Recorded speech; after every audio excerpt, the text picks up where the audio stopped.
What is going on, y'all? Welcome back to the Media Goose channel. It's your boy, the Media Goose, Ryan. And the goose is loose, baby. Ha! I am here today with a pro wrestling video. I'm going to share with you my Mount Rushmore of professional wrestling. So, what does that entail?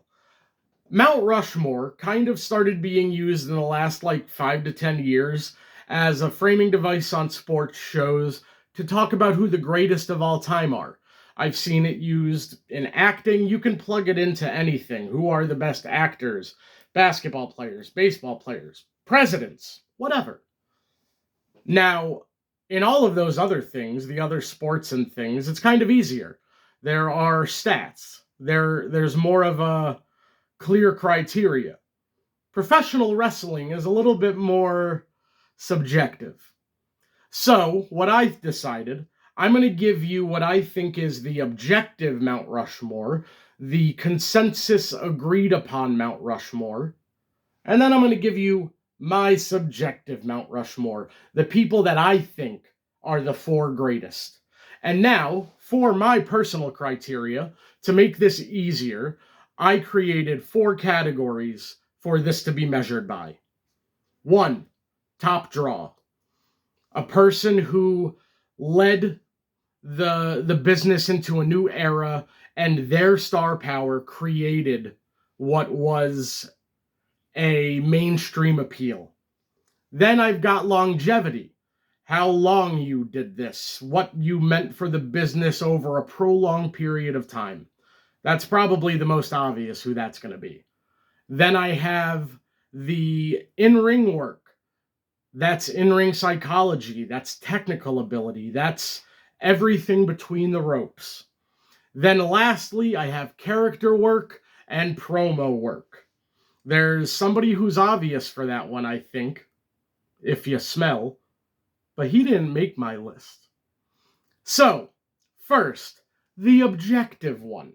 The top 4 that I think if you just Google Mount Rushmore of wrestling, the results that will pop up, or if there's somebody that doesn't know wrestling that much, the names they'll go to. The top draw is Hulk Hogan. He ain't on my list. I started watching in '97 when he was already an old man. So Hulk Hogan did nothing for me, and he was a piece of crap. Then, longevity. The Undertaker. Maybe Ric Flair might be included in this spot. But, yeah, let's say that spot, it's between Ric Flair and The Undertaker. Then, in ring work, that would be HBK, Shawn Michaels. Also, somebody who was on my list, but I decided to take out last second for somebody else. And then character work and promo work, I think that would be The Rock. Or Stone Cold. So your list would look something like the objective version. Hulk Hogan, Ric Flair or The Undertaker, Shawn Michaels, and The Rock. Or Stone Cold. That's like the most commonly brought up. Now, let's get into my list. Let's have some fun. So, my top draw. Not Hulk Hogan. Stone Cold Steve Austin, baby.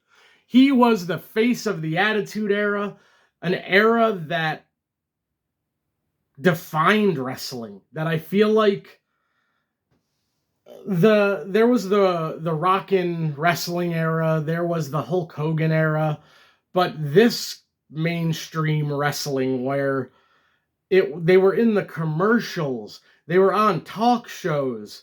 I feel like wrestling in the Attitude Era was cool. Where I don't know that wrestling was ever cool even before. Wrestling was cool in the Attitude Era, and that's primarily on the back of Stone Cold Steve Austin. He is the most important wrestler of that era. In my opinion, he's like the main character of WWE through the Attitude Era. He's like the pulse of the company. His feud with Mr. McMahon is arguably the greatest and most important feud in professional wrestling that launched wrestling into its biggest boom period of all time. And his run at the top was just incredible. He's the biggest babyface ever, in my opinion, the most loved character of all time. He could do it in the ring. Before he was Stone Cold Steve Austin, he was the ringmaster, so he had the technical ability. When he got fired from WCW and he was cutting those crazy unhinged promos in ECW, that showed you the depth of his promo work and his character work. And then when he got to be the Rattlesnake, Stone Cold Steve Austin, that's the greatest character of all time. That character, my God, he's what drew me in. He's what kept me around. The Undertaker and Mankind were like, yes, come check out wrestling. Well, Stone Cold is what made me stay. I don't think I have to really put on much of an argument. He's the GOAT. I love Stone Cold Steve Austin. To me, he's the greatest wrestler of all time. Now, for longevity, I am going with the character who introduced me to WWE when I received a purple VHS that just said The Undertaker on it. The Undertaker is my second Mount Rushmore wrestler. He is, as far as longevity goes, nobody comes close to The Undertaker. He persisted through so many eras. He was before the Attitude Era, when things were still kind of corny and cheesy. He was there. He was in the Attitude Era. He was in the Ruthless Aggression Era. He was in the PG era. He spans wrestling history. And his WrestleMania streak. His streak became larger than any world title match at WrestleMania after a certain amount of time. The Undertaker, the way he adapted his character, where when he showed up, it was the brooding and dark and very Mortician. And then it evolved into like the ministry and this like gothic cult leader who was hanging Stephanie McMahon on a symbol and like trying to disembowel the Ultimate Warrior, or he did all kinds of stuff in that like 97 to 2000 era.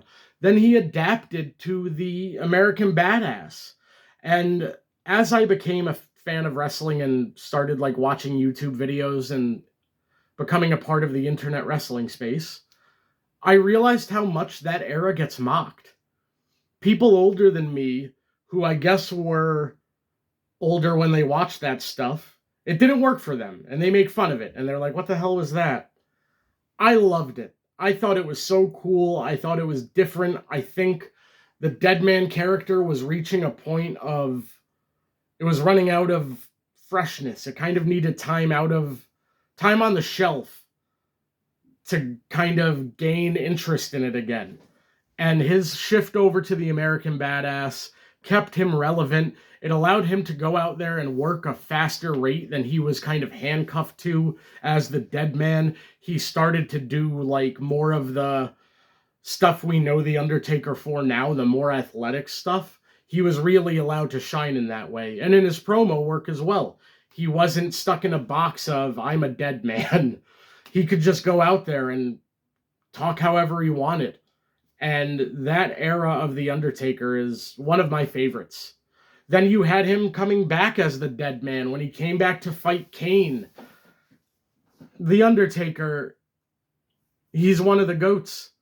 And his commitment to his character. I genuinely believe if you had any other professional wrestler portray The Undertaker, it would have been dead on arrival. It would not have worked. They would have been back to the drawing board in a few months trying to come up with something different. It was Mark Calloway who committed to that character, who made that his life. He lived the gimmick. When they were going town to town, stopping at truck stops, he was still in the gimmick. All black, hair in his face, not being very emotional. He stuck to that. You could argue that he's the character work person on this, but I'm giving him longevity. But I did just have to plug, nobody else would have made that character work. Man, I so remember watching that VHS I got of him, with him and Mankind doing the Boiler Room, the Hell in a Cell, King of the Ring Hell in a Cell, where he threw Mankind off. Man, Undertaker, you can't tell the story of professional wrestling without The Undertaker. Undertaker's one of the GOATs, one of my favorites ever. Now, let's get to the in-ring work psychology part of this. I had Shawn Michaels on my list initially, but I decided to pivot. He is most often brought up when you ask professional wrestlers who's the greatest in-ring of all time. And I get that. Totally fair. He was on my list until about 30 minutes ago. And then I started thinking about some other wrestlers. I have my notebook here. Some honorable mentions. I should have done this before. Bray Wyatt, Mick Foley, The Rock, Shawn Michaels, obviously. I just said he's not quite on the list. And I've got 3 names here, and I'm kind of interchanging who's taking Shawn Michaels' list or spot on the list. Okay, so the other 2 honorable mentions are AJ Styles and Daniel Bryan. And the person I am putting on Mount Rushmore for in-ring work is the Olympic gold medalist, Kurt Angle. Kurt Angle took to professional wrestling faster than anyone ever had. He came from being a real gold medalist in the Olympics. That ain't a gimmick, brother. That's real. He won a gold medal for his country on a broken frickin' neck. And then he made himself one of the greatest professional wrestlers of all time on that gimmick. When he showed up, man, it was so good. The fact that he first tried to be the babyface, and apparently Vince told him, like, you're going to be a heel. And he was like, no, I'm an American hero. They're not going to boo me. What are you talking about? And then he went out there and was like, howdy, y'all, I'm a hero. And they booed him. And so having the character express his anger at that and going into the heel side of things was so smart. It was so good for him as a character. Kurt Angle, his character work is also some of the best of all time. His promos, his backstage vignettes, the stuff he did with Brock Lesnar, stuff he did with Eddie. Oh, him and Eddie. Kurt Angle, he was one of my favorites because it looked so damn real. Everything he did. He's like if Bret Hart had a personality. And he's a crazier athlete than Bret Hart was. Like, Kurt Angle is an athlete basically at the level of Brock Lesnar, in my opinion. And he never really gets brought up when you talk about athleticism. He was a freak of nature for how ripped and just stacked he was to be that smooth in the ring, bringing in that technical prowess from his gold medal, but then also just understanding the psychology of wrestling. My God. And then when he turned babyface to go up against Austin, everybody bought in. His Milkamania segment where he redid the Stone Cold spraying beer everywhere with milk is one of the best segments in professional wrestling history. Go back to when he won his first title. That was an unreal pop. And if you look at what he did when he went to TNA, that's arguably the best he ever was in ring, was the stuff he was doing in TNA. His matches with Samoa Joe, AJ, Daniels. There are so many iconic matches that a lot of WWE viewers never saw because they didn't follow his stuff in TNA. His TNA run when he was... There's a nickname he had at that time. I'm not going to use it because he expresses regret because it kind of makes fun of his addiction problems. I'm a recovering alcoholic, over 6 years sober. I'll never knock somebody for being a recovering addict, and he didn't like that nickname, so people shouldn't use it anymore. But he had this really intense side, and my God, some of the stuff he did there, I can imagine him doing a front flip off the stage onto Abyss. Kurt Angle checks every box. Every single box. He could be a babyface. He could be a heel. He can wrestle the worst guy on the card or the best guy on a card. He could get a 5-star match out of a broomstick. I love Kurt Angle, and I like him more than HBK, and that's why I made this on the fly change. HBK is on the objective one, but on my personal list, I'll take Kurt Angle. And now, the character work promo section of my Mount Rushmore. So right now, it is Stone Cold, The Undertaker, and Kurt Angle. And the last member of my Mount Rushmore, the person who might get me pushback, but I don't care, it's Eddie Guerrero. Latino Heat, baby. Eddie Guerrero is so revered about how his mind for the business was the best, how he was like every aspect of wrestling perfectly clicked for him. His heritage, growing up in it, his time in WCW before he got to WWF, where he got to like really blossom into the character stuff. Before he ever stepped foot in WWE, he was a wrestling Hall of Famer. He was an icon. And then he came to WWE, and the thing that WWE can do better than any other company is make a superstar. Is take somebody and give them a platform like they've never had, give them resources that they've never previously had, put the machine behind them. And Eddie Guerrero, when he started doing the Latino Heat stuff with China, when he would call her his mamacita, the stuff that Dirty Dom is doing now, the stuff that he did with Rhea, that was all an homage to Eddie and China, and I was obsessed with that stuff as a kid. It was so fun to watch. I was a little ladies' man myself when I was a kid. I loved flirting and complimenting women, and like I learned it from like Eddie, The Rock, I don't know, and seeing his pursuit of China, he was so romantic and charming and charismatic. Like the way he would be so vulnerable with China, like being around a woman he was attracted to brought out a different side of him. And it was beautiful. And the way China like rejected his advances at first and the story development there. The Latino Heat stuff, that's some of the best character work ever done in wrestling. And when you look at it in terms of babyface or heel, it didn't matter. He could do both. His feud with Ray, oh my God, where Dominic, I'm your father, where he did that promo under the light with the ladder behind him. Chills. I just got chills over my whole body thinking about that promo. And then as a babyface, he's one of the greatest underdog babyfaces of all time. His feud with Brock Lesnar for the WWE title heading into No Way Out. I can't watch his promo about addiction and not cry. As I said, I'm a recovering addict, and the vulnerability that comes with that, it's scary. You never know how somebody's going to take that. Some people take you as less than because you're an addict. And Eddie wasn't afraid to share that because he knew it endeared him to people. He knew it didn't make him a bad person. I don't know if he knew that, but I hope he did. Eddie Guerrero was special.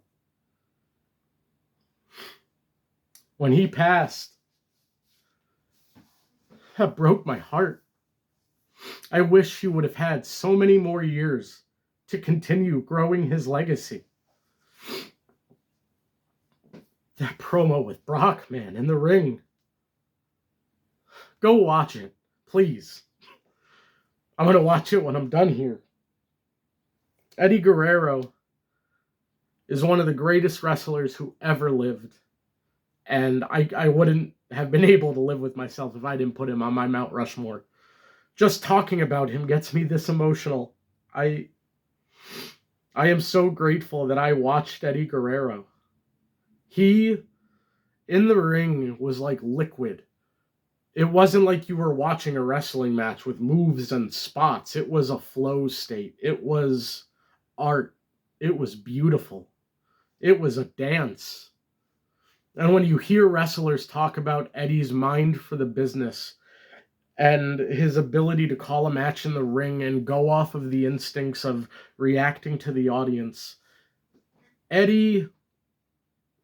I think Eddie is the epitome of just pure God-given talent. no matter what you needed from him, heel, babyface, lucha style, brawler style, with his JBL stuff, no matter what you asked of him, he would deliver at the highest level. I think of Eddie Guerrero in the same light that most people think of Shawn Michaels. And Shawn Michaels, while he's not on my Mount Rushmore, if I had to like make a list of the GOAT and like rank my people, he's really close to the top. And he's knocking on Mount Rushmore, but I think Eddie Guerrero is every bit the legacy, the wrestler, and the person that Shawn Michaels is viewed as. Eddie Guerrero. I love Eddie Guerrero. If you didn't get to watch his stuff, take this emotional resonance as a reason to go watch. Please, go watch his promos.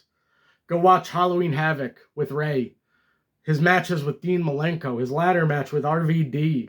His Brock Lesnar match where he won the title is the greatest babyface match of all time. The reaction in that arena. Oh my God. Him coming out and celebrating his championship on SmackDown. Whew. I don't know if any wrestler makes me as emotional as Eddie does. So, my Mount Rushmore. Stone Cold Steve Austin, The Undertaker, Kurt Angle, and Eddie Guerrero.